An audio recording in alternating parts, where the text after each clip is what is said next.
The Sports Bros had a great time talking about sports this week, but this episode was recorded on Sunday night.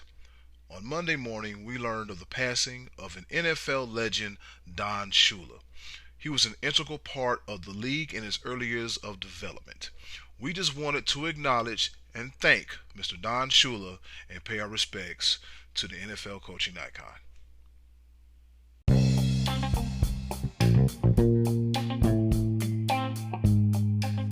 Welcome to the Sports Bros Podcast, featuring the Almighty B Live, the Money Man Scottie D, and your host, the head of creative, Eddy Kool.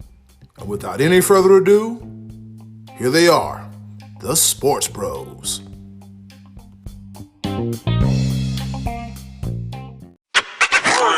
Hey, what's going on, world? This be your boy Eddy Kool, and welcome to another episode of the Sports Bros Podcast, episode 58. That's Thomas's Davis number, if I'm not mistaken. Well, if it ain't, it is now. This episode number 58 of the Sports Bros Podcast. Special shout out and prayers to anybody out there that's been affected by the COVID-19, directly or indirectly. We have you in our thoughts and in our prayers. Speedy recoveries, get well soon, and please take care of yourself, because I saw some videos on social media this weekend like, oh man, here we go. And let's just say people won't make it go away like we wanted to, but I digress. We're here to talk about sports, and more sports. We got a lot going on. We've had some live sports this weekend. I think I saw a horse race, a car race, somebody bench pressing 250,000 pounds. Well, I'm not going to, talk too much about it. In their bare feet, what the hell's going on? I'm not going to talk too much more. I'm tired of talking, but I'm joking. And I got my co-host, because I can't do this by myself. I could, but it wouldn't be quite the same. I got the Almighty B Live. Yes, sir. What's happening? What's going on in the world today? And I don't want you to get tired of talking. I mean, we were only a couple of minutes into the show. We've got a whole show of you talking. So, I mean, I'm going to need you to get it together, get your life, and let's do this thing. And then you can include that other guy and his draft pick. He gonna talk about it for whatever reason. Nobody cares, but I digress. All right, we got diehard Dallas Cowboys fan, aka the owner, if you will, of the new draft pick with the fastest set of hands. Don't believe me? Ask his girlfriend, the Money Man Scottie D. Yeah, the Cowboys drafted CeeDee Lamb. That's right. Good call. And thank you very much, Pippen and Rodman. But Jordan is here. Looking forward to talking a little sports with you guys here. Wow. In May. Wait, hold up. We is just wrong. First of all, let's go ahead and establish one thing. Scottie D, which one of us is Rodman? Well, I'm going to let you guys fight that out. You sort that out yourself. You're more like John Paxson. Wow. I'm actually probably more like Wennington. Just be glad none of us ain't got a jump shot as ugly as Bill Cartwright. I already knew where you was going. Yeah, man. Like, I've seen some things in life, and when he shoots the ball, it look like it hurts. Like, my wrist popped in 3 places. I'm like, what in the hell? This man had a career with that ugly ass shot? Oh, especially from the free throw line. That was when it really looked wackadoodle. Jesus. Yeah. He was Joakim Noah before Joakim Noah was Joakim Noah. Jeez. Crazy. But speaking of the Chicago Bulls, we're going to get to that later. But right now, we're going to talk about some NFL news and notes. Options. Some people got them, some people don't, some people want you, and some people going to tell you, go ahead and go on about your business. All right, so the NFL, they say they plan to start the season on time, and as I stated earlier, the Bears declined the 5th-year option on Mitchell Trubisky, and also the Jacksonville Jaguars, they declined the 5th-year option on running back Leonard Fournette too. And then we got Scottie D's Cowboys. They signed a quarterback, but it was Andy Dalton, former quarterback of the Cincinnati Bengals, a few days after getting released. And he said, you know what? This delayed release, it sullied my chance to get a job. with another team, but Andy Dalton goes back home to Texas. All right. And then we got this whole unfolding drama in Green Bay. We got Brett Favre saying, hey, I seen him finishing his career somewhere else. And then we got Green Bay telling everybody else, including Aaron Rodgers, we run this. We run this. Fellas, in Green Bay, it's going to get uglier before it gets pretty. What's going on in the frozen tundra? Let me see if I could best put it. Like, Aaron Rodgers, he's what, 36 now? 35. Yep. 35. 35? Okay. When do you just throw up both middle fingers and say, screw this franchise? Probably nowish. Yeah, I'm just like, okay, yeah. But let me let's talk about that contract that he has though, because I mean they paid the man, mm-hmm. So I mean, and ain't no short little thing. So it was one of those things. What exactly did Green Bay just watch a film of something of Jordan Love that just screamed that we have to have him, and we trade up, and. Like, yeah, Brett Favre is speaking from his own behalf. He's like, yeah, I'd leave. He might be speaking when it comes to Aaron Rodgers, but the way Brett Favre said that, he was saying that, if that was me and they did that to me, I gotta go. I can't do that. You just ain't gonna. Like, now you're not going to give me no help. You actually going to draft my replacement right in front of me. Oh, no. In my face. In my like, you just, yeah, I wouldn't watch the draft. Yeah, what? Yeah, it's very, very strange because it's not like we watched Aaron Rodgers begin to decline last year. I mean, he had a really good season, and we've seen in this day and age with the way these players are working out that they're, and getting their, physical well-being taken care of. They're playing at more advanced ages. Look, Brady, Roethlisberger, Breeze, these guys, Rivers, they're all long in the tooth here. Eli Manning just retired. These guys are all playing at a pretty high level, further along in their career. So it's not like Aaron Rodgers is a year away from retirement. We could conceivably get 4 to 5 more good years out of him.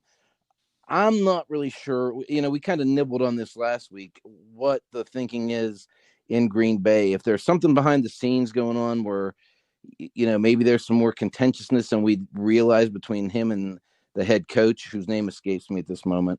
But I'm really, I'm with you guys. I'm not sure why they're heading that direction. On a personal note, I'm not a fan of Aaron Rodgers. I get the idea that he's kind of tough to get along with.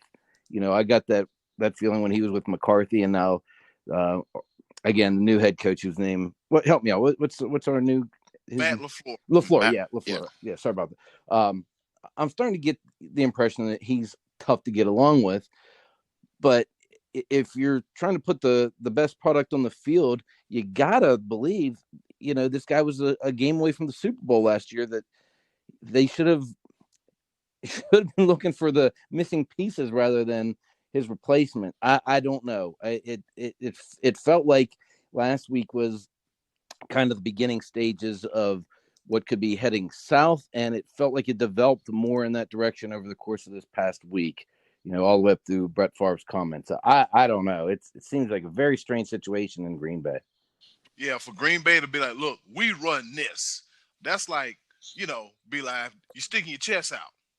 Right? Like, hey, look, I don't care what you say or what you think or what you heard or what you thought what you thought was said. We're going to let you know that we run this and you just here.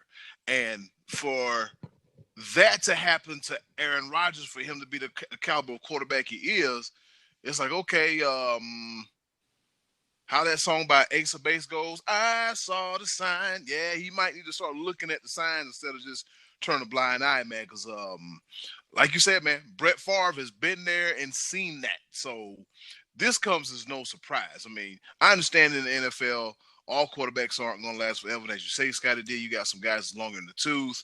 and the supplements and the workouts a little bit different. But the fact of the matter is like, hey, they went 13-3 and went to the NFC Championship game. Yeah, I mean they're Like, closer than they're not like on the verge of a rebuild. no, it's like they could shore up that offensive line, do something about that porous defense.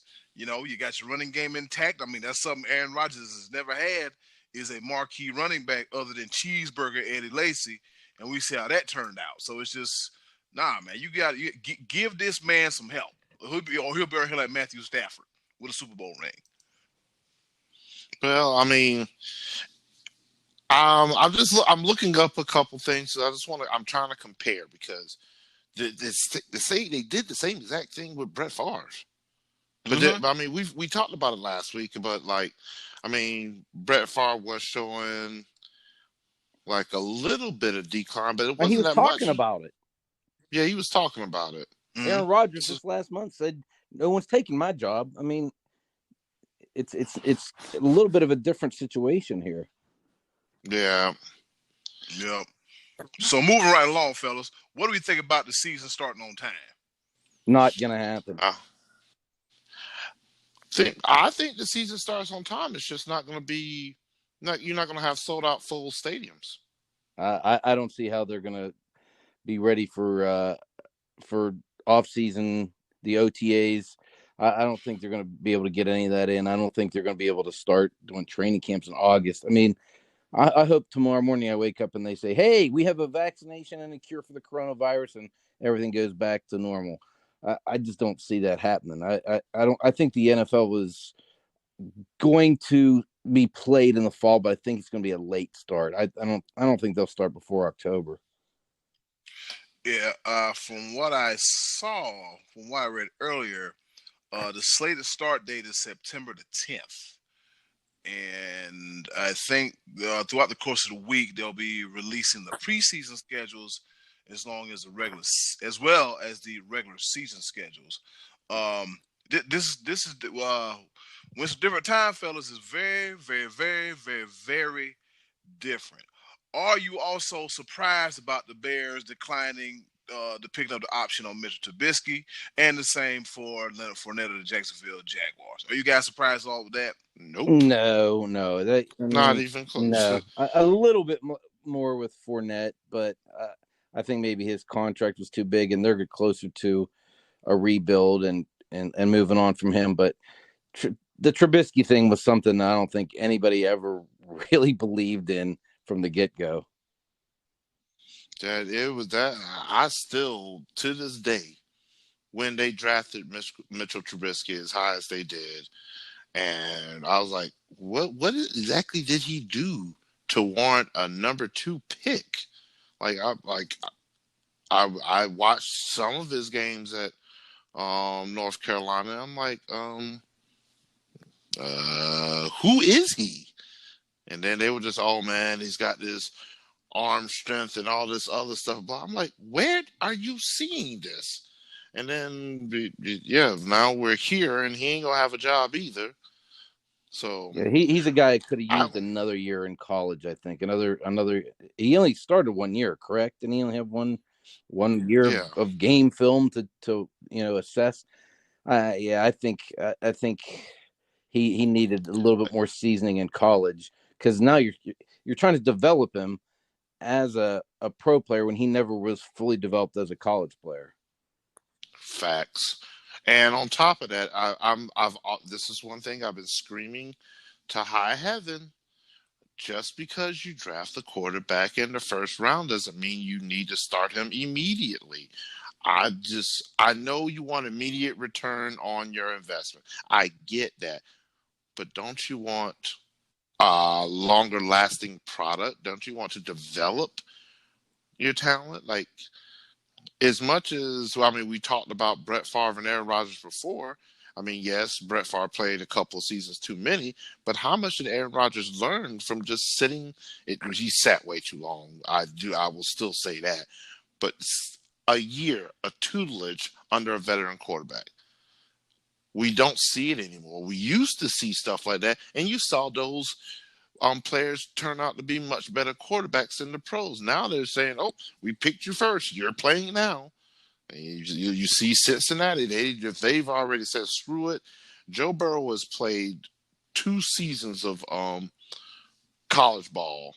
He's only had one good season. I'll say great season because I got some LSU fans that they just love them some Joe Burrow. Oh boy, I can't. Oh my God, I get it because I love Trevor Lawrence and I love Deshaun Watson and my boy DJ. I'll learn how to pronounce his name when we get there. And as you know, all roads lead to Clemson. And to Dabo. Here we go. Early in the show. Early in the show. But these players, if you want them to have 15, 20-year productive careers, franchise quarterbacks, you don't play them year one. You don't. I think it's a blanket statement. I think that it can be done, and it just depends on who it is. You know, I don't think that you can necessarily say that about every quarterback, but you know, some more than others. Again, Joe Burrow definitely had a better development in college than Trubisky did. He's definitely more ready to play in the NFL than Trubisky was. Not. Absolutely, he is. No, he's not. Absolutely. I'm gonna tell you why. I'm gonna tell you why, because the college scheme that they were running in LSU, that magical run that they did, they ran a 5 wide spread offense that I can tell you right now doesn't work in the NFL. I assure you. I can tell you he's better. He might be slightly better than Mitchell Trubisky, but I'm telling you right now, you're setting the dude up for failure. I'm not seeing it. And this is not a bitter Clemson fan. This is somebody that literally I'm watching gameplay. I'm watching what he's done on the field in college, and I'm like, that's a cute scheme. Well, I'm just saying, when it comes to the two of them, if you're comparing one to the other coming out of college, one was talked about with a lot of potential. The other is saying blue chipper, Heisman Trophy winner, national champion. I mean, he's definitely more game ready for the NFL than Trubisky was. And think about it, man. At the 2 spot, I'm looking at the draft from 2017 at 2 spot. The Bears went with Mitchell Trubisky. Did they trade up for that pick too? They did. they should have sat there and chilled, because you know why? If they would have stayed where they were at, they had a chance at Patrick Mahomes and Deshaun Watson. Yeah. Well, if they would have stayed anywhere between 10, 11, 12, hell, 13, then it would have been all right. But nah, we got to go up there and go get a Mr. Biscuit, and now he about to lose his job to Nick Foles, who lost his job to Uncle Rico. I'm sorry, aka Garner Minshew II. But hey, man, that's the way the cookie crumbles in the NFL. Scottie D, speaking of new quarterbacks, the guy that left Cincinnati, Andy Dalton, the Red Rifle. Ew! How do you feel about that? Well, the Cowboys are now leading the NFL in backup ginger quarterbacks, so there's that. I like the move. I mean, hey, man, I got two. They got Scottie the Red Rifle, Cooper Rush, 2 ginger quarterbacks on the roster. I like the move because, you know, Andy Dalton's not a guy that you're looking to build your team around, but as far as having a good veteran backup, a guy who can play and a guy who's won some games in the league, I like it. I like him as a backup quarterback. I don't think this is, as some have suggested, sending a message to Dak. I mean, come on, we know that the Cowboys want Dak in camp. They want him to be their starting quarterback.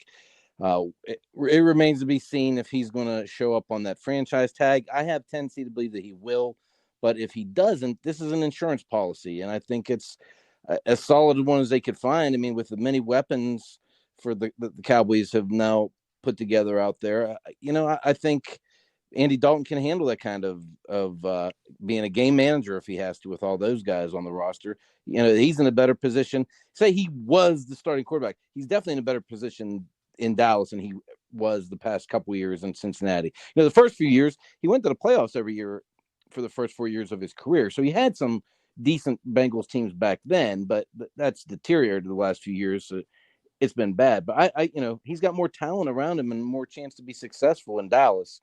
Having said that, like I said, he's an insurance policy. He's a backup. All right. Scottie D, I'm gonna ask you this real quick. Are you off your meds?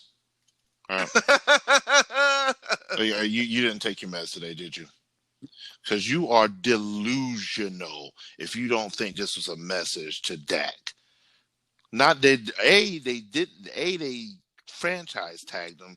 They basically are telling him, "Hey, we don't want to pay you what you want to be paid." Like we gave Zeke a contract, we gave Amari Cooper a contract, and now we're bringing another quarterback to be your quote unquote backup. Well, if they were sending a message, they could have signed Cam Newton or Jameis Winston or one of these other guys a long time ago. I think right now, instead of being at the negotiating table, there's a little bit of time in between because Dak Prescott's brother just died a week ago. So I'm sure that there's a little bit of break in the action as that goes as well. But there's not an urgency right now because there is no off-season stuff going on. The Cowboys have franchised them. So, they have, from their perspective, they have this in place already. And I know they do want another deal. But I can't see this as a message to Dak that we're going to go in another direction. I know that's what you can't see it. That's why I'm asking you if you took your meds, because you don't. This is what you don't do they're literally, Dallas is doing the same thing that Green Bay is doing. Green Bay just did it through the draft. No, Green Bay drafted a backup quarterback. The Cowboys drafted C.D. Lamb. Jesus H. Christ. He's off his meds for real. Jesus, wow. I can't even talk with this dude. Go ahead. I'm sorry, Eddy Kool. You about to say something? Go ahead, please. Yeah. I'm gonna go ahead and move this along because you know what? I can sit here all day and all night and listen to this. But what everybody else and us really want to talk about is episode 5 and 6 of The Last Dance. Fellas, it is great, wonderful, and compelling TV, especially during these times where you look on the news, there's COVID-19 and the Rona this and the Rona that. It's great. It's great. Great.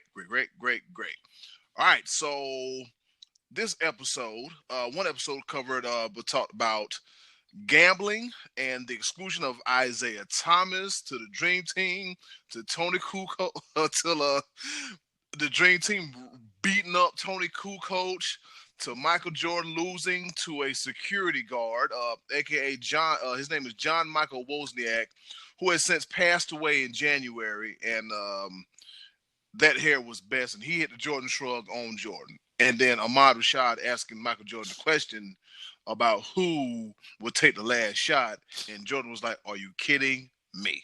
What kind of question is that?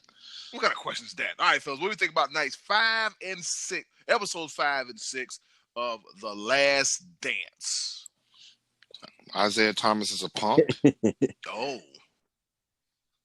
It really is. I see no other way around it. How do you have beef with half of the Dream Team to the point where they don't want to play with you?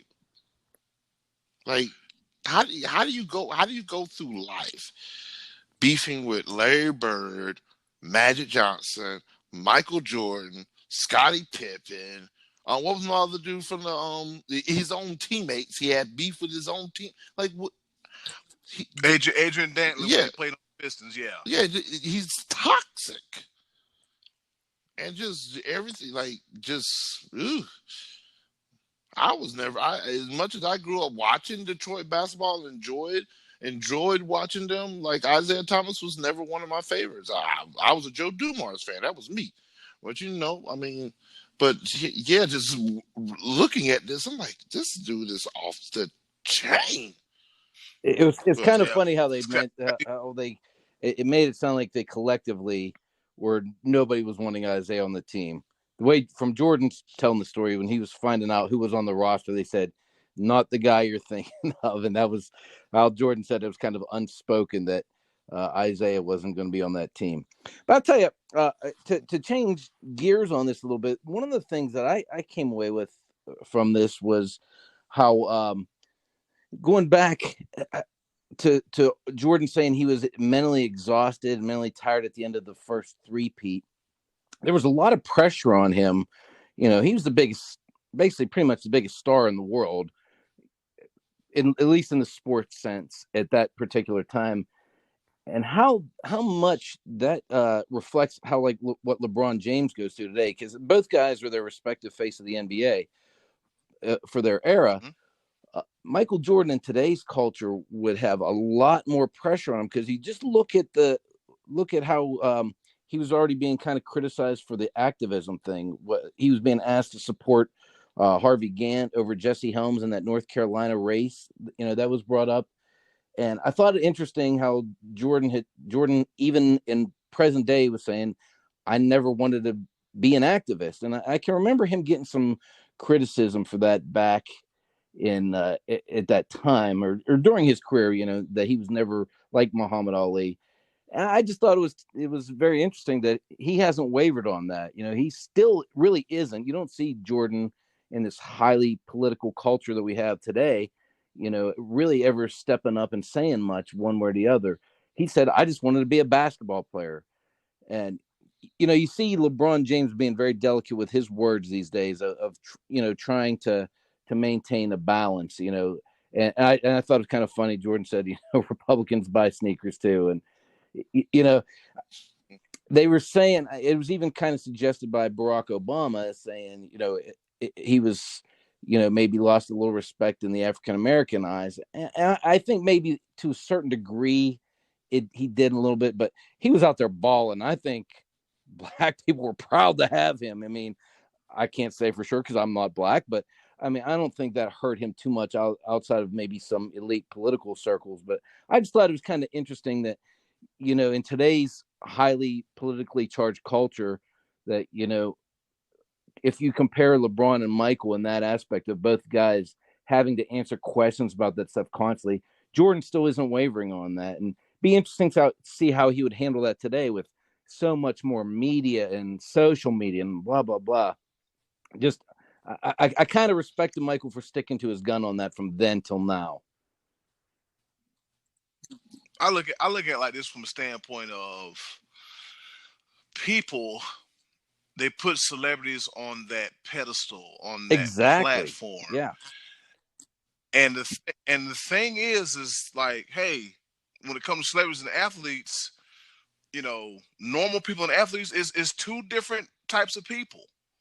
Like the regular Joe, and then there's the athlete. So it's kind of like, well, you know, you really can't look up to this guy to be, or the celebrity, this athlete to be the voice of you, because what they believe in and you believe in are two totally different things.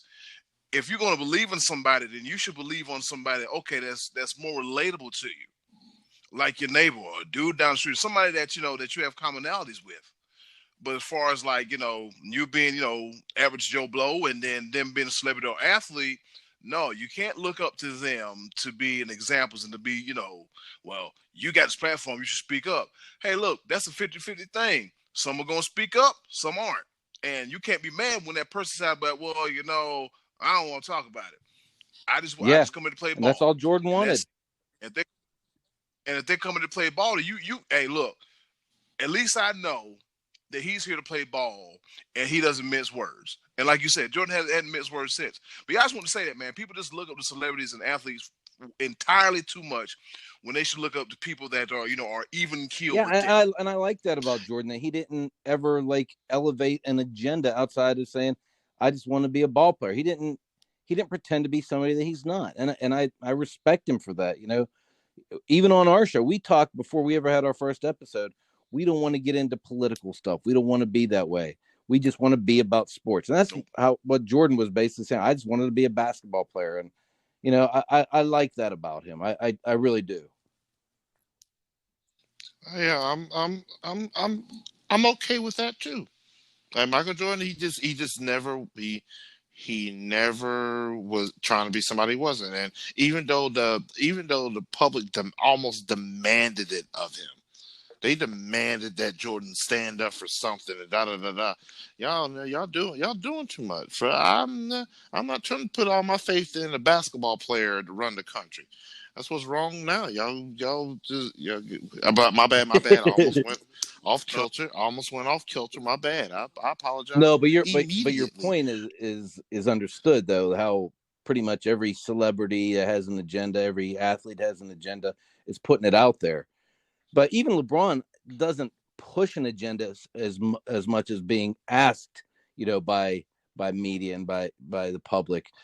Michael Jordan just never went there, and he said he didn't want to really be like Muhammad Ali, who was an activist. And if that was Muhammad Ali, his deal, he was like that. Jim Brown, Kareem Abdul-Jabbar, those guys were all like that. Okay, well, fine and wonderful, but it just wasn't Jordan. It just wasn't his thing.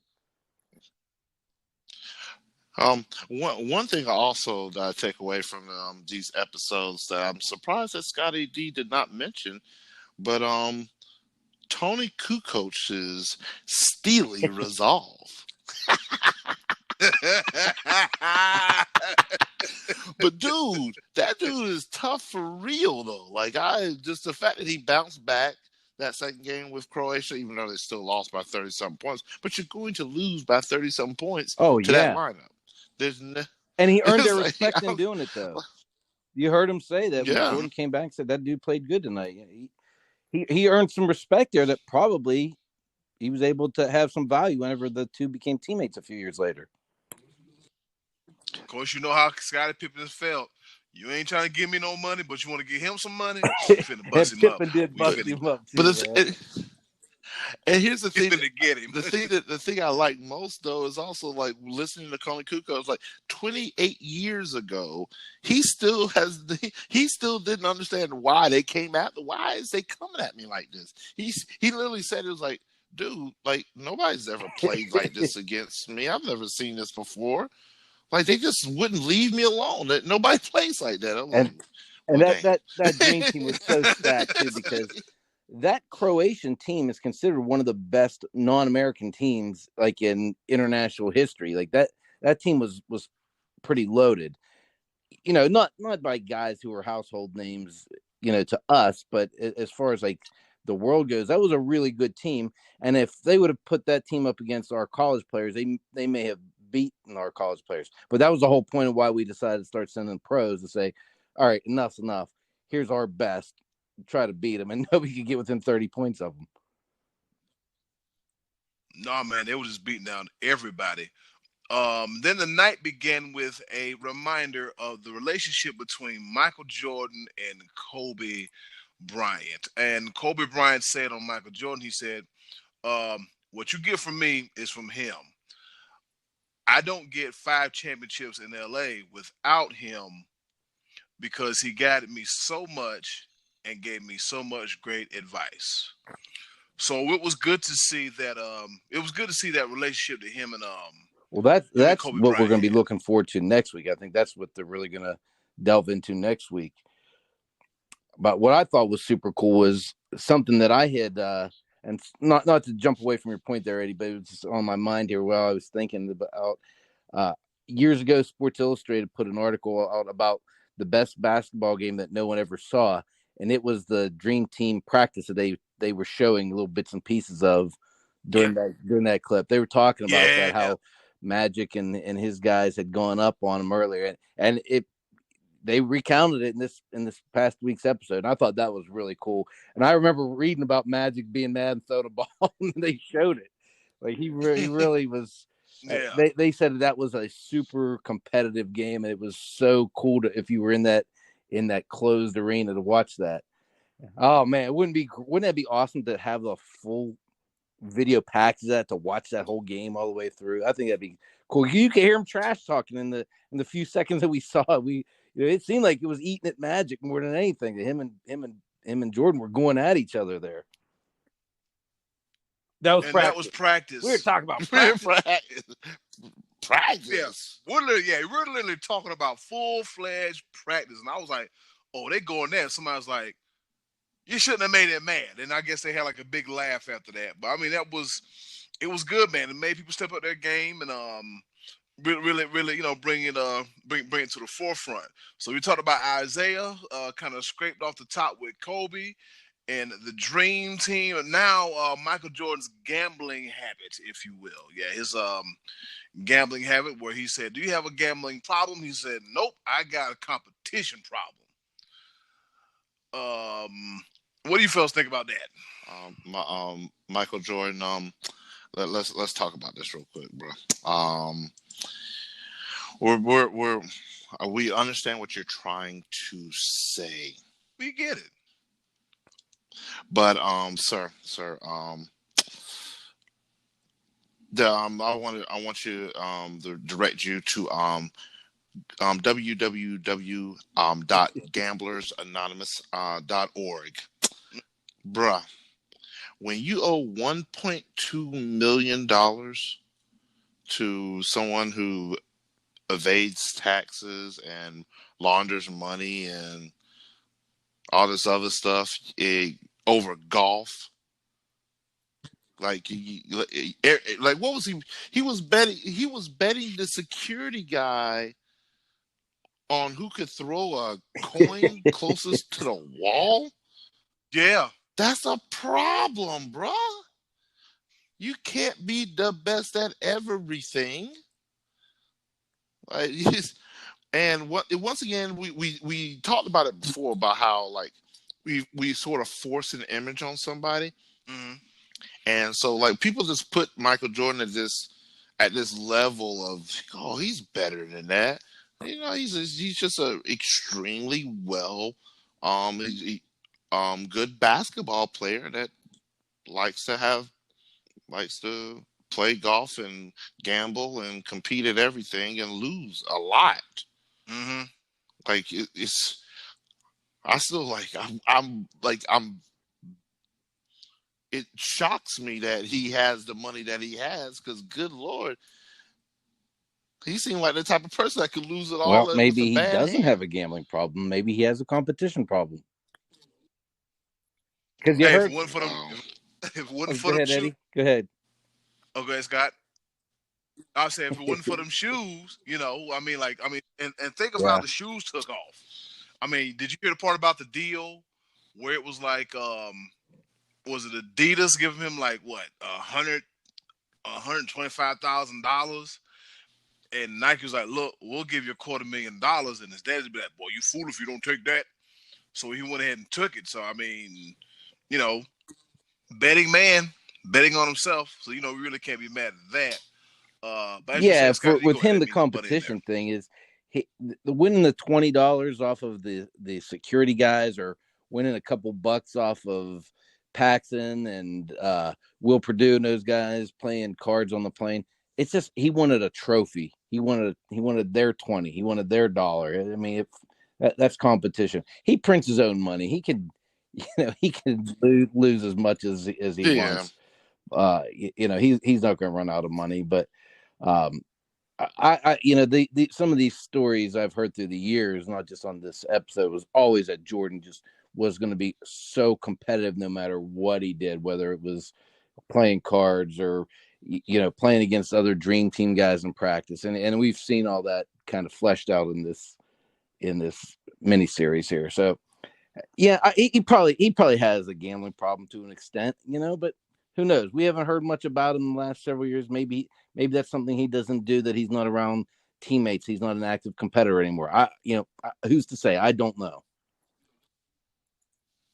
What did Will Perdue said? Will Perdue said Michael Jordan's the kind of guy that will beat you for your money and take your money and put in his pocket and tell you that he got your 20 in his pocket. I was like, oh.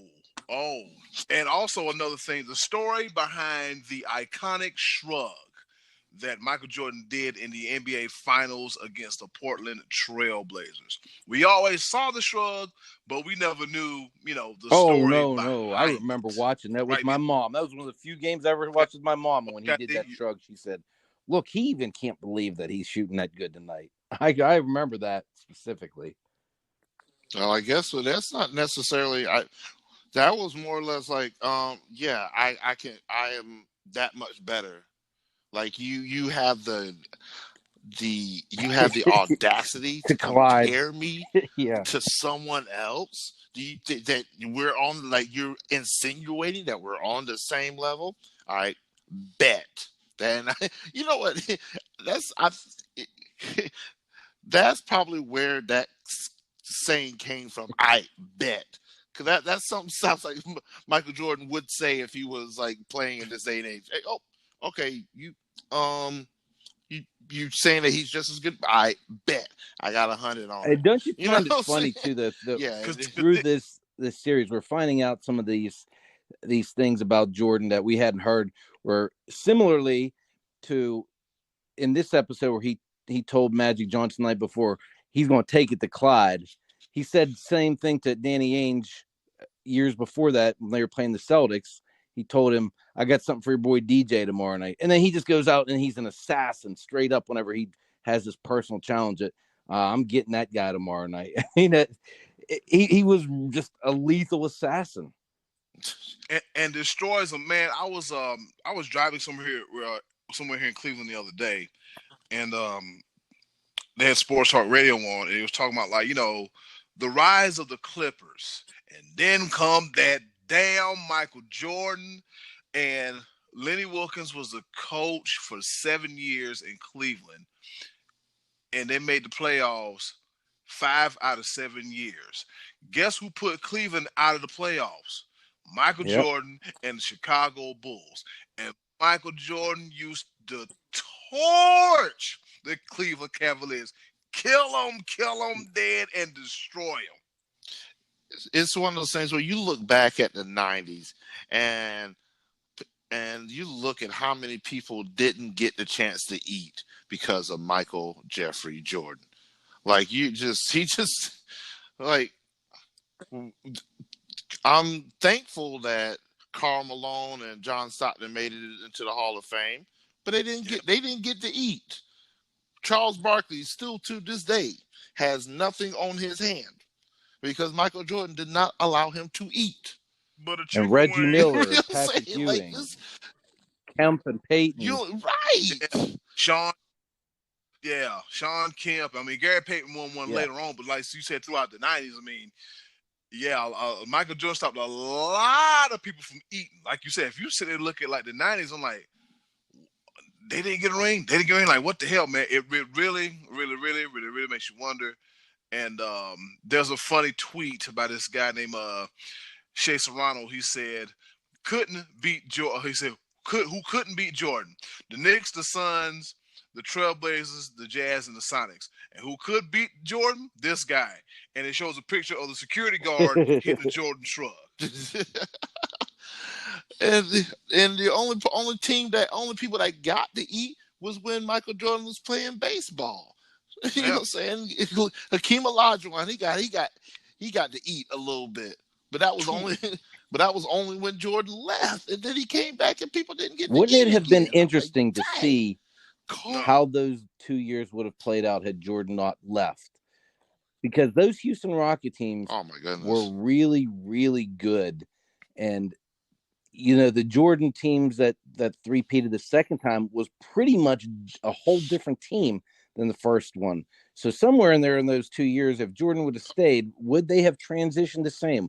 Would Horace Grant have left for Orlando? Would Tony Kukoc have gotten more playing time when he joined the team? Would they have even gone after Rodman? It would have been really interesting to see, how those 2 middle years would have been had Jordan been in the league all the way through.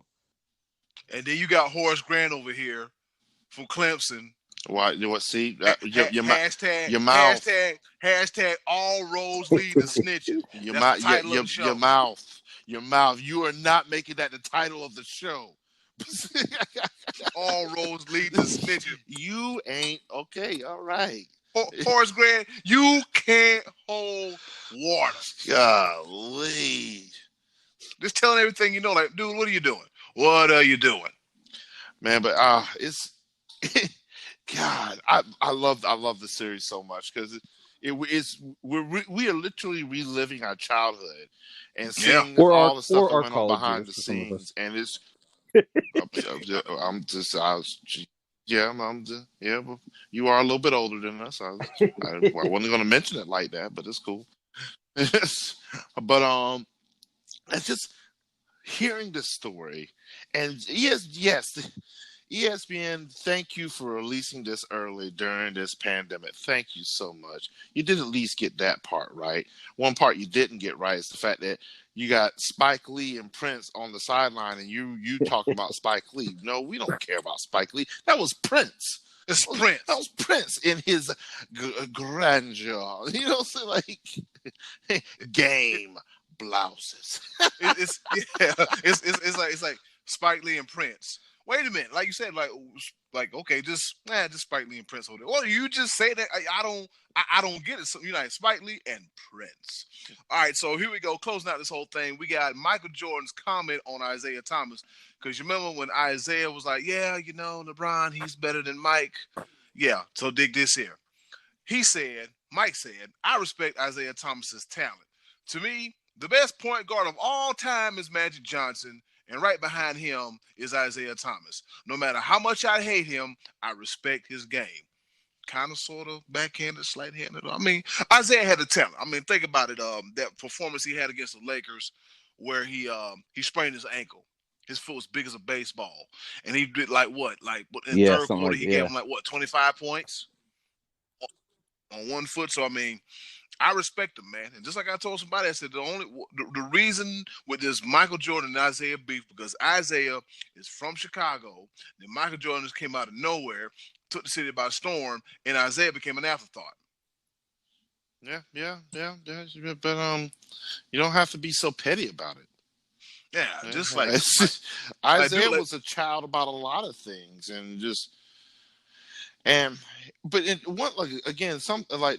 we've alluded to, we've talked about it a little bit. It's such a different culture, and like stuff that they did in the 90s, in the 80s, and the 90s. Like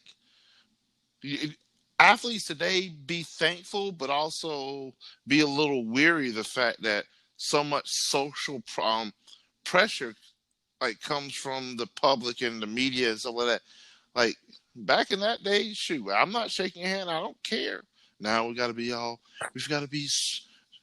good sportsmen and you good game, pat on the back.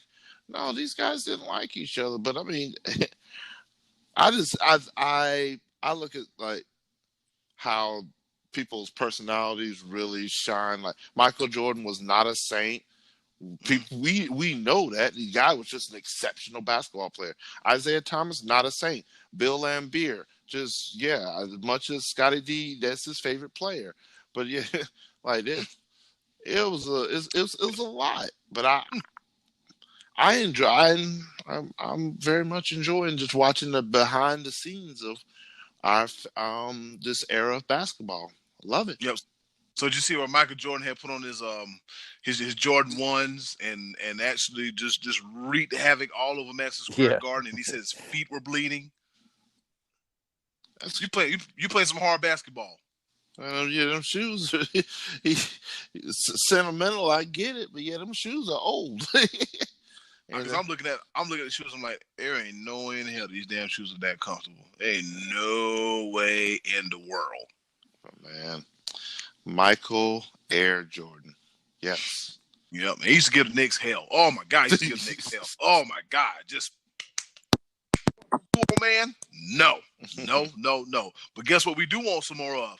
We do want some more of The Last Dance, episode 7 and 8 next week. Fellas, I'm ready for it.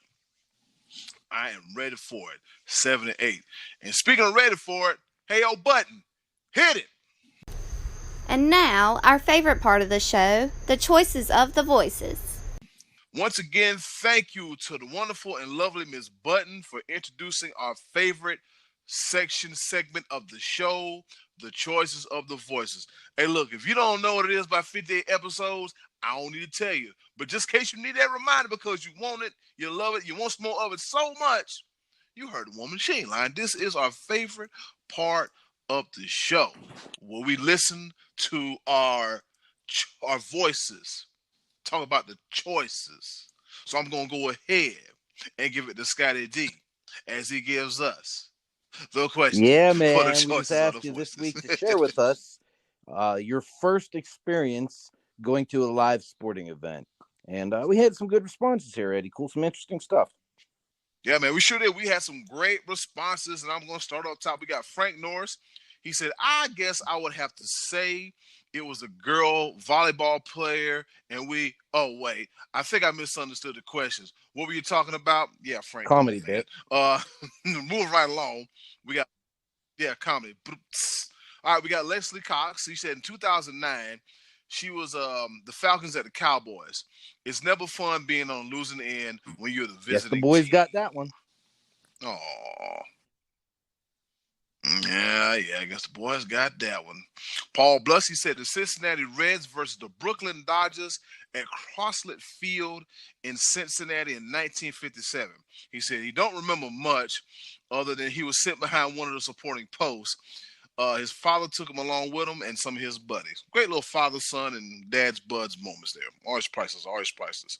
And we got the OG GOAT, the greatest of all time in choices of the voices, Uncle Max. He said AA baseball back in the late 60s. Watched Dave Duncan and Reggie Jackson hit back-to-back home runs for the Birmingham Athletics. Went down to the locker room exit after the game and got autographs from the team. Going to see those games became a ritual for my father and me. Another great father and son moment. Yes, another great one. Keith Jones says, Oreo games at Baltimore's Memorial Stadium. Just the excitement of seeing the light fixtures as I got closer to the stadium. So many good memories of seeing those games. Missed that place. Spent most of my youth there. I don't know why I thought Camden Yards was always around forever. I don't know. All right, so moving right along. We got Corey Logren. He said, it was the early 1980s. I was probably about 4 years old, riding on the back of my dad's riding on the back of my dad's work van beside a toolbox and a bucket. A fucking long ride from Monroeville to Three River Stadium. I remember before the game hanging out in a parking lot with lots of people having a good time. Then in the game, I remember sitting in the right field seats with a concrete pillar. Those damn pillars, boy. In the row where the roof was above us, which was the bottom level above us. We must have been in the back of the lower level.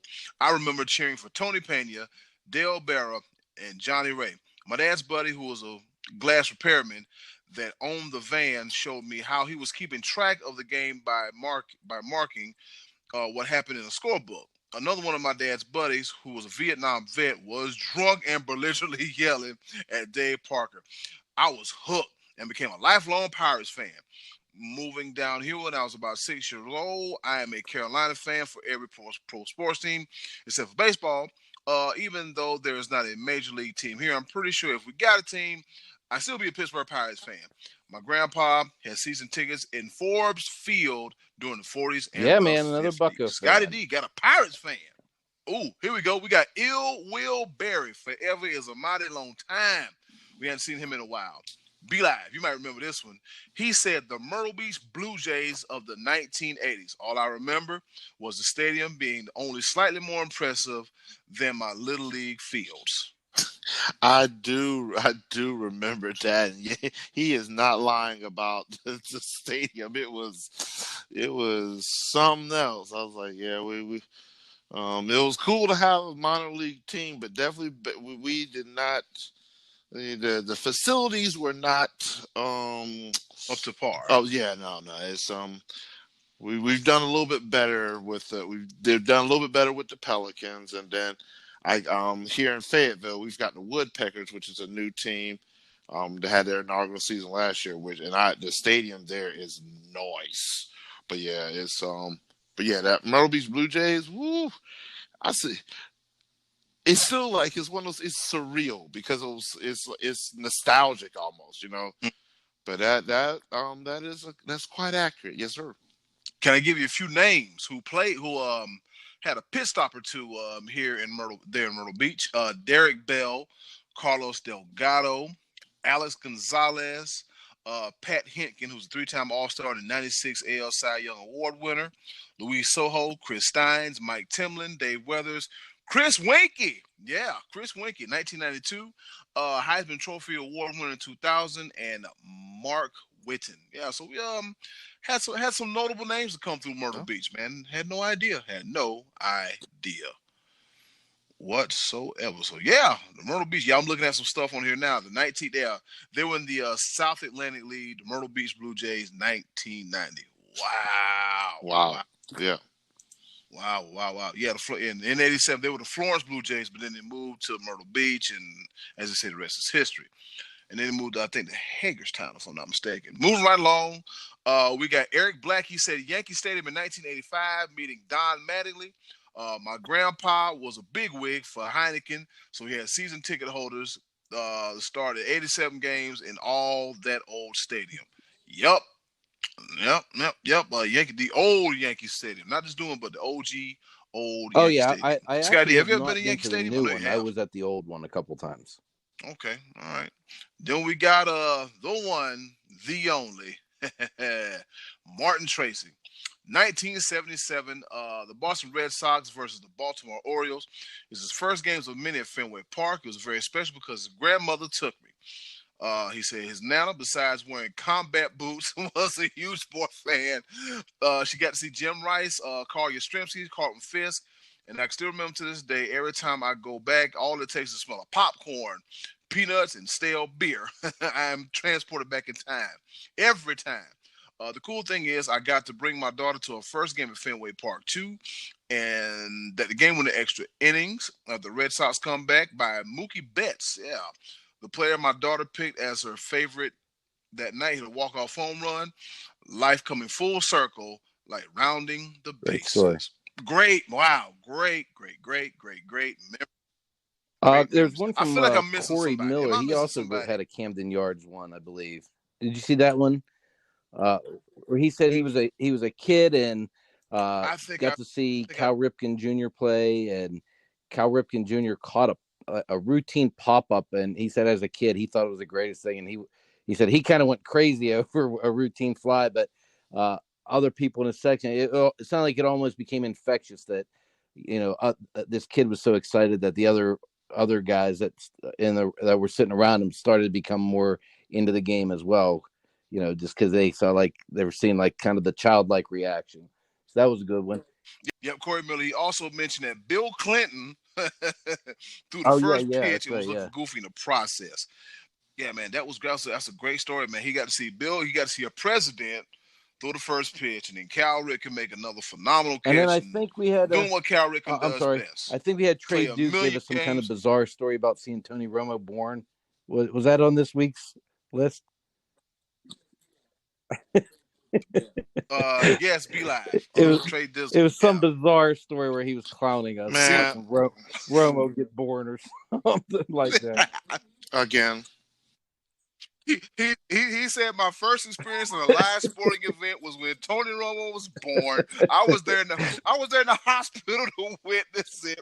There were cameras, people betting on how much he would weigh, what color hair he would have. But I knew he would wear number 9 and bring all the Cowboys. Trey, no, that's enough. Because Trey, you got a problem. Should I stop or should I keep going? Yes. Jesus, this my time right here. Okay, Trey, Dizzle. I get it. Yes, I called you out. I understand. Oh my God, you are off the chain. It's like I made a big deal of you not mentioning the Cowboys for a weekend. This is how you respond. I applaud and appreciate you, sir. You are a class A idiot. I said, this dude right here. That was bizarre. That was a bizarre story. Them cow.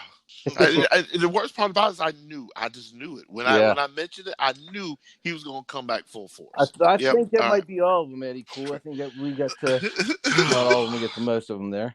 I actually thought Uncle Max was going to mention going to see Babe Ruth as a kid. Wow. See, I didn't say I didn't say it this time. I didn't say it. Me, the Almighty Be Live, and I'm gonna speak for the head of creative. We do not condone the money man's actions. Hey, We are I'm not the butt of enough affiliated with old that. guy jokes. Every once in a while, I So gotta pass how, one along. you right, you right, you Scottie D said, right. somebody got to get this work. Somebody got to get it. All right, Scottie D, your experience, your first time attending a sporting event. It's How was it, actually. and Did what you was it? find Who it was it? Where interesting that was it? most of the response we got were baseball? And that's actually mine too. I can remember the first time I Mm-hmm. ever went to a sporting event. It was a Pirates game, and it was also at Three River Stadium, like our friend Corey mentioned. And I'm pretty sure it was 1980 because I think it was the year after they had won the World Series.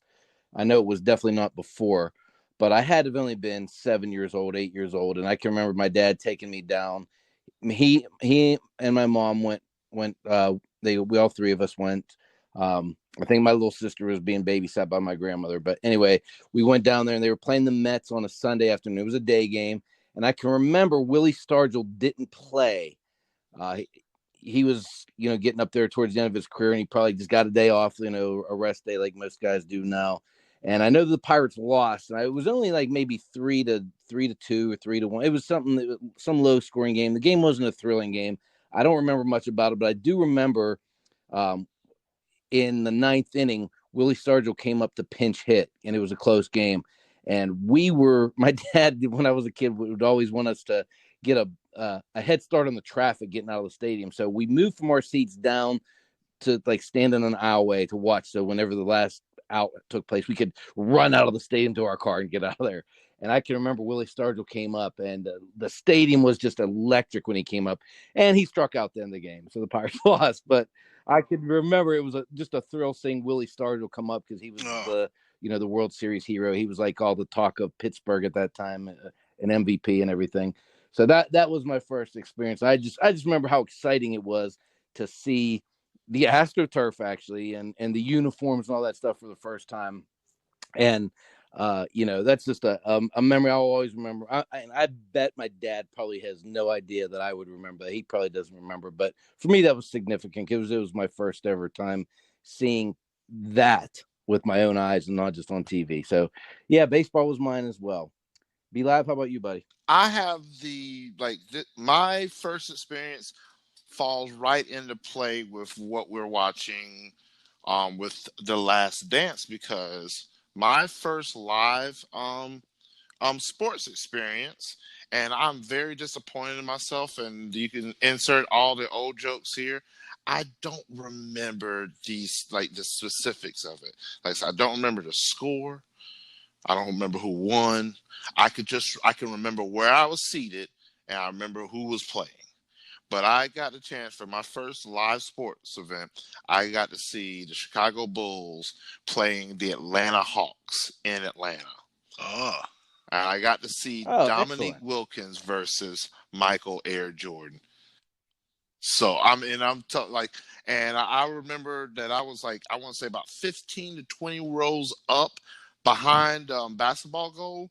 Mm-hmm. So it was hard to see the other side of the court and everything, but it was one of those things where one half you got to see Michael Jordan on offense, and the other half you got to see Dominique Wilkins on offense. And it was just it was exactly what you think it was. Like, it was like I was a little kid in a candy store watching these two greats go at it. And just I was looking up because I wanted to see maybe something would trigger the actual game I went to. I gave up on that.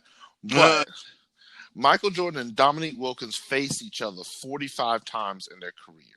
Wow. 45 times. Michael Jordan averaged 31.6 points those games against Dominique Wilkins. Dominique Wilkins averaged 29.8.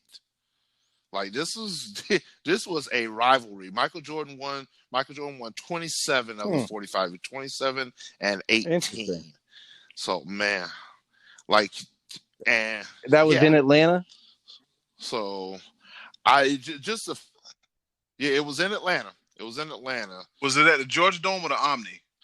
I want to say it was the Omni, but like I said, I would have had to been probably 9, 10 years old at the time. Oh. So, and it was just because it would have been like, because my sister and my brother, both my sisters and my brother, all moved to Atlanta, and so I was still the only kid back in North Myrtle. But like I said, I remember going to Atlanta. I remember going to the game and being able to see those two play. Like, I just wish my brain operated a little bit better than what it does, that I could remember. But I'm gonna have to hit my mom up, because I'm pretty sure I got pictures of it, and I can remember having a Chicago Bulls jersey on. I think, like I said, very cool though. Bits cool. and pieces here and there, but like, so Yeah, I remember nice. I like that. being able to watch those two play. Yeah, that was good, man. Good. Because I remember seeing because we did mention when we were discussing episode 5 and 6 of the Last Dance, about how when Michael Jordan would come to Atlanta, they would play in the Georgia Dome. I guess that was a few games in the Georgia when they Dome, showed on the special. not the Omni. That was, I think. I don't think they regularly played there though. I think that was just because Jordan was selling everything out on his farewell tour. Yeah, so I guess you're like, hey man, we're gonna go ahead and roll out red carpet and go ahead and let you play in the Georgia Dome. Because I looked and I was like, wait a minute, that's not the damn Omni. What the hell? Yeah. I was like, what the world's going on? All right, so that leaves me, the one, the only Eddy Kool. The first ever professional game I went to was back in 2011. I want to say, it was a regular season Carolina Panthers game. It was the Panthers and the Falcons. And I think it was my first time ever seeing Julio Jones. I was blown away. I was blown away. Oh, my bad. I'm sorry. Yeah. I was blown away. And I got to see Cam Newton and Matt Ryan, and the seats were perfect. And, we were close.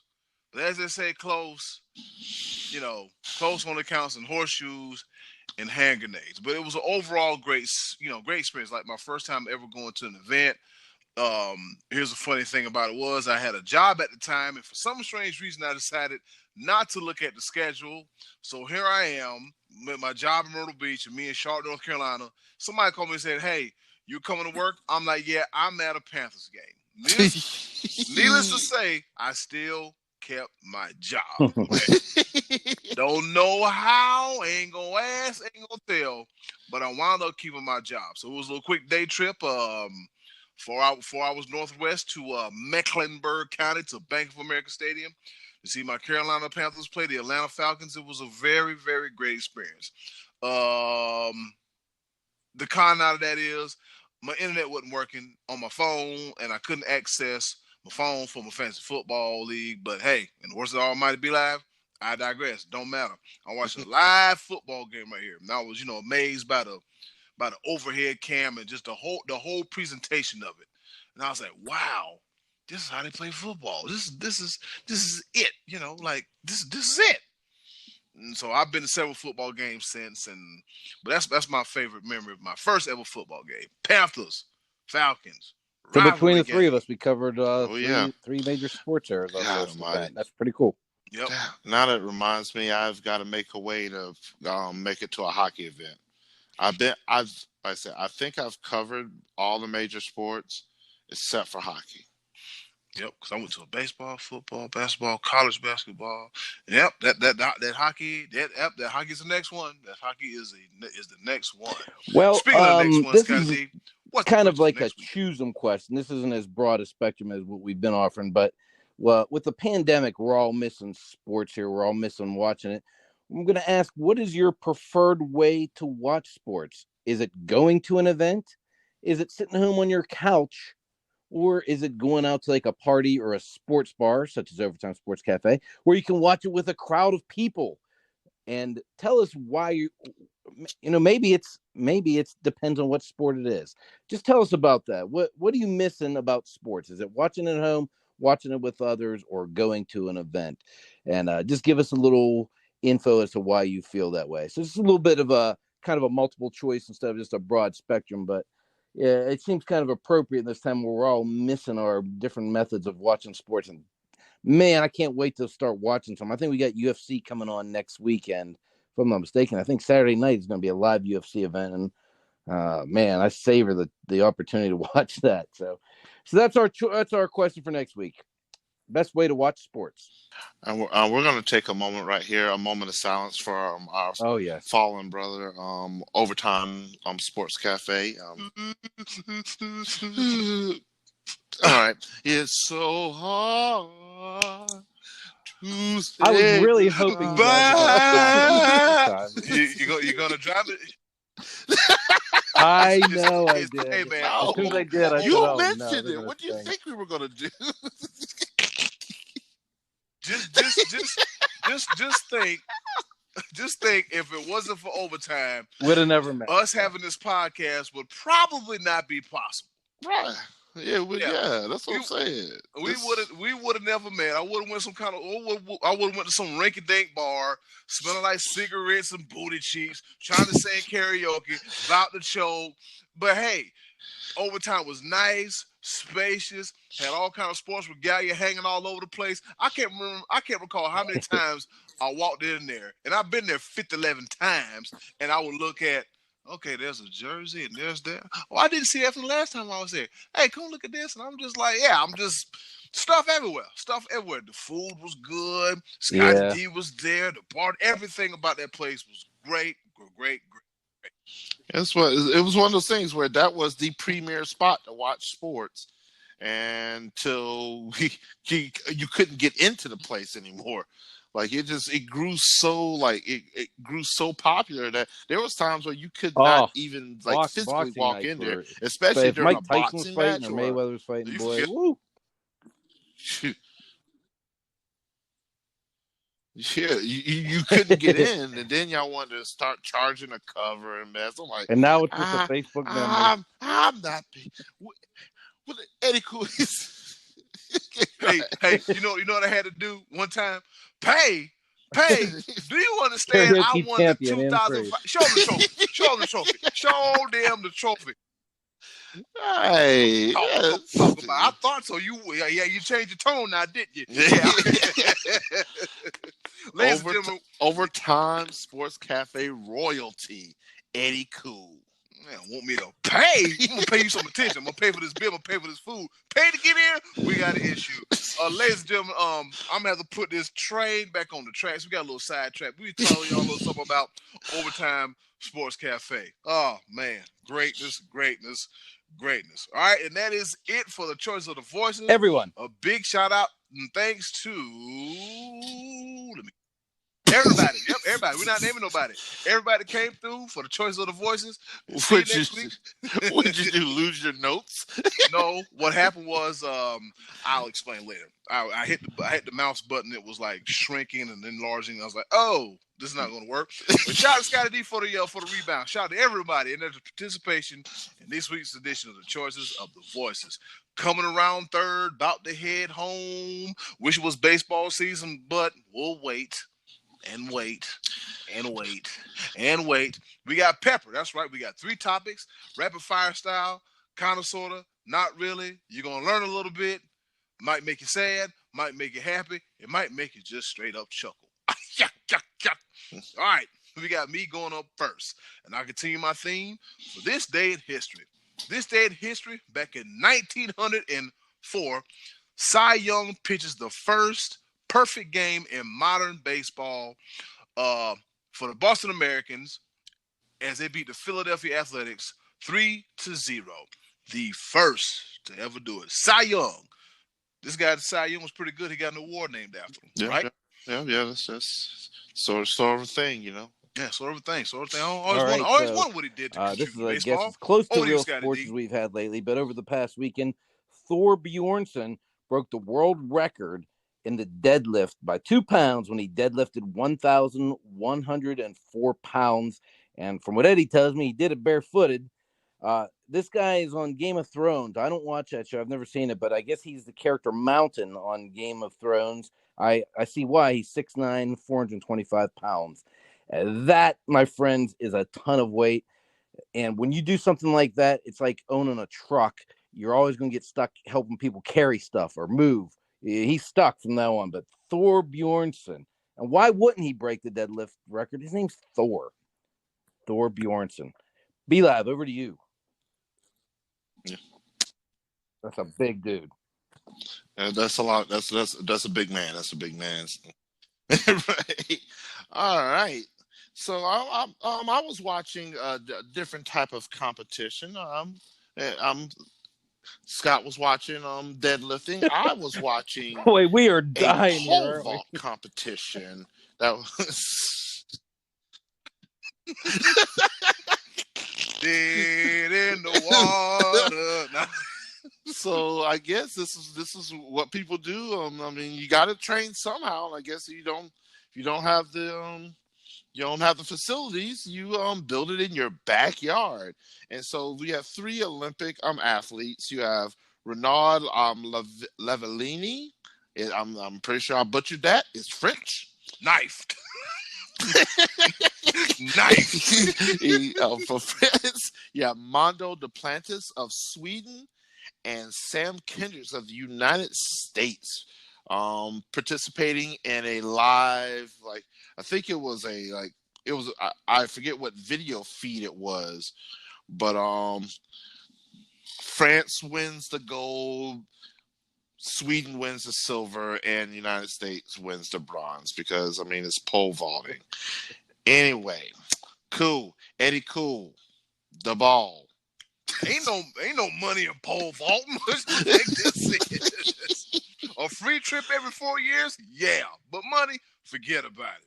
Speaking of Olympics, back in 1935, Jesse Owens sets the record for long jump with a record of 26 feet, 8.5 inches.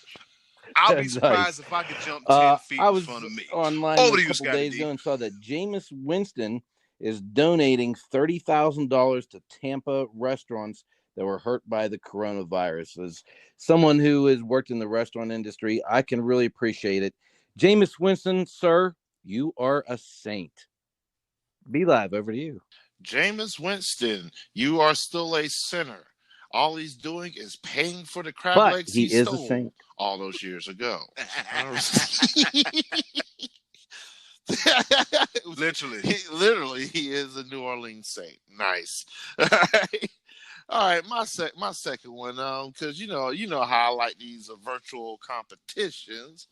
Well, we're going to take it to Major League Baseball, the show, and we're going to go to Tampa Bay again with the Tampa Bay Rays ace Blake Snell won the inaugural Major League Baseball The Show Players League with a 3-game sweep against Chicago White Sox Lucas Giolito in the best of 5 championship series. Break out the brooms.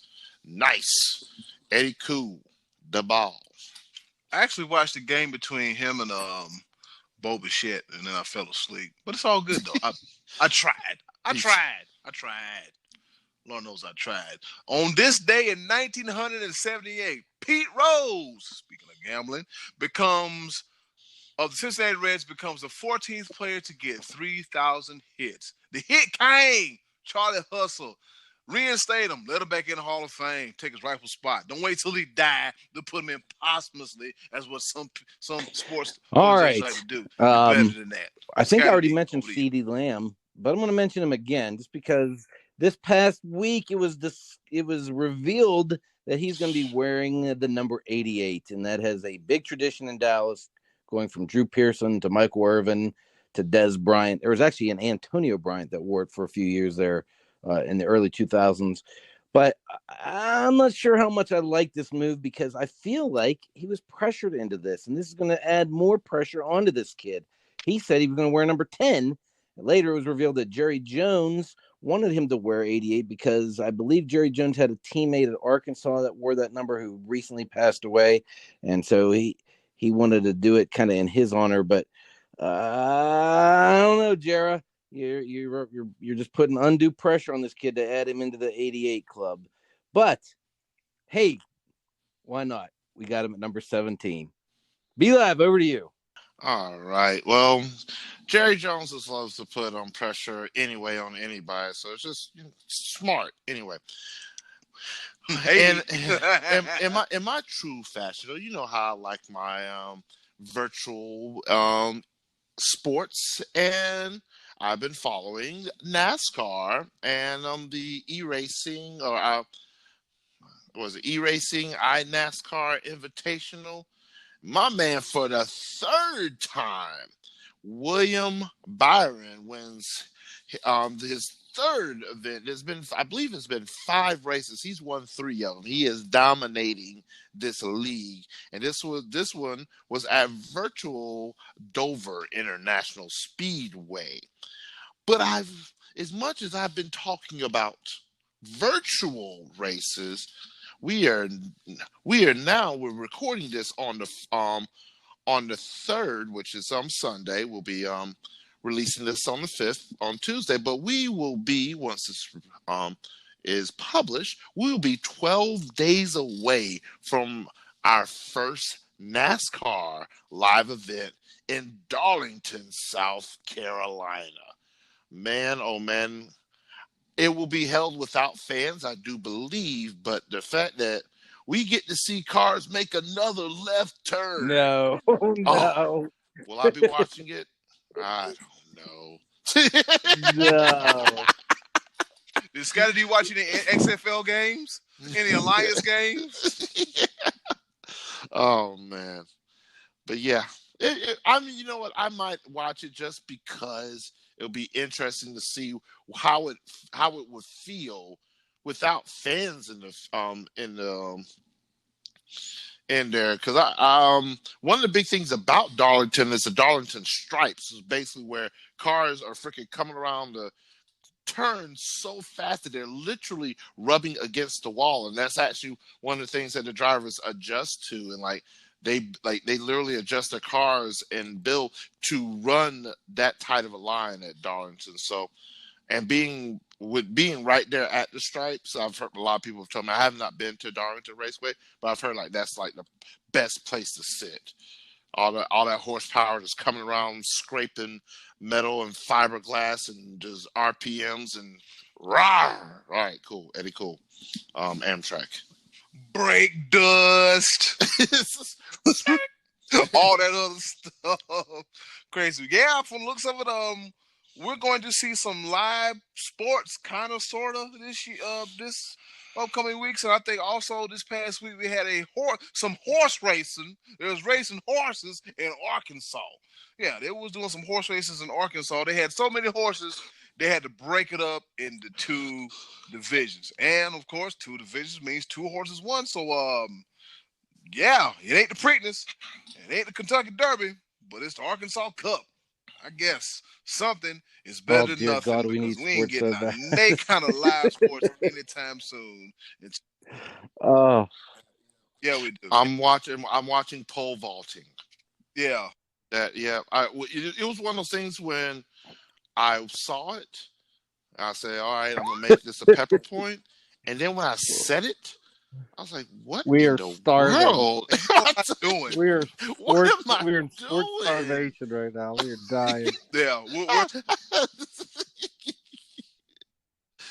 Yeah, two things we need: gainful unemployment and the return of live sports. Because today, like you said, we record on Sunday. Today would have been game 1 of the conference semifinals in the NBA, and I think it coincides with hockey as well too. So we would have been in the semifinals of both NHL and the NBA. Oh yeah, Joe Thornton shaved his beard, by the way.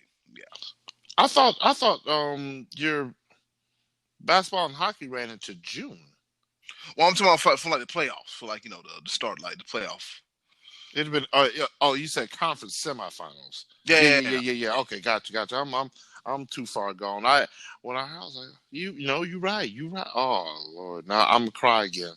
Yeah, don't do that. Don't do that. And they've been talking about moving around the NBA, starting it around Christmas time, so it wouldn't really compete with all this other stuff. But hey, man, if it ain't broke, don't fix it. But sometimes change is good. But we shall see.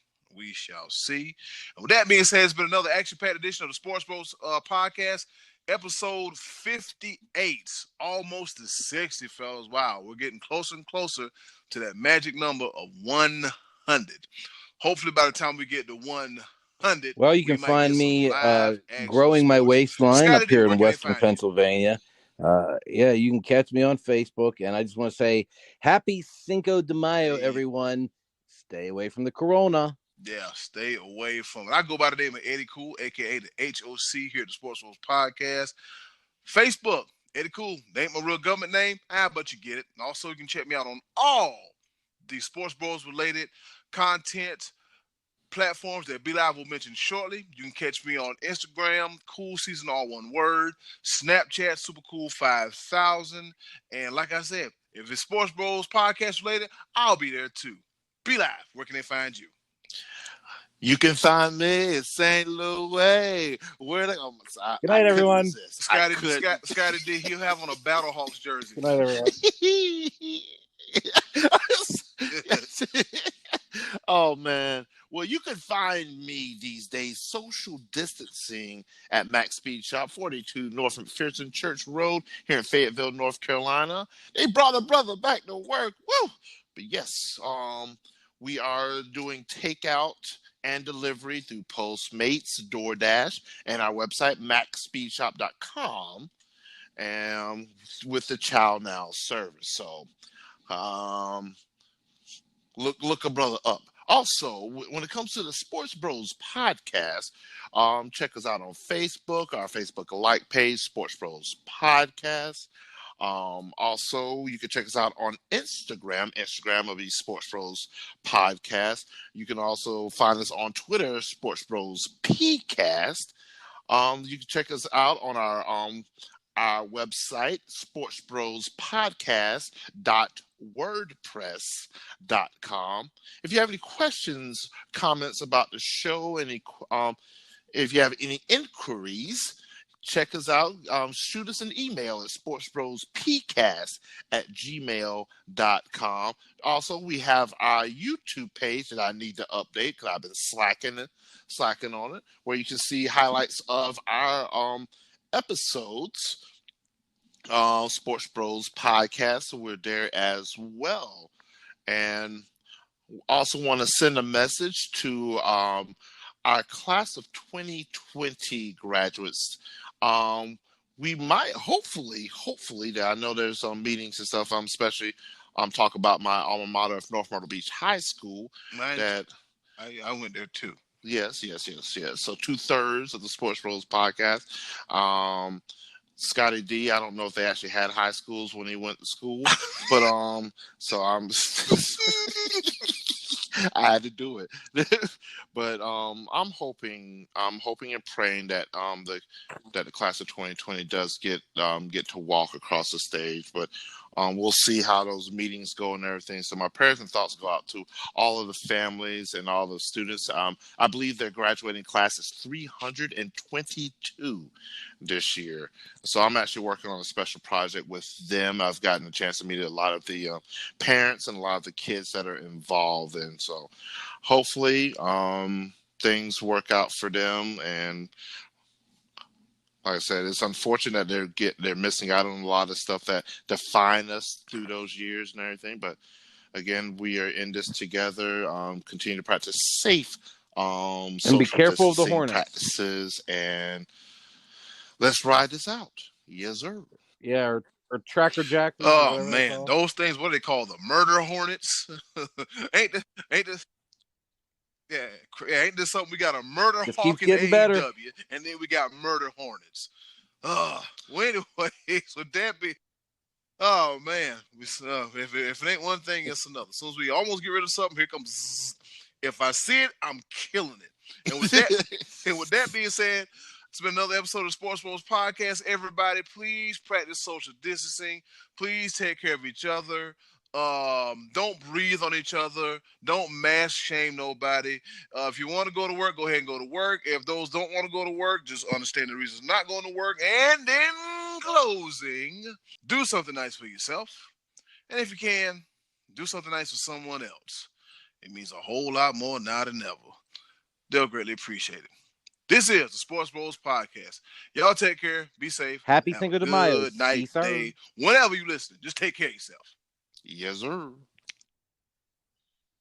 And may the 4th be with you. Taco Tuesday!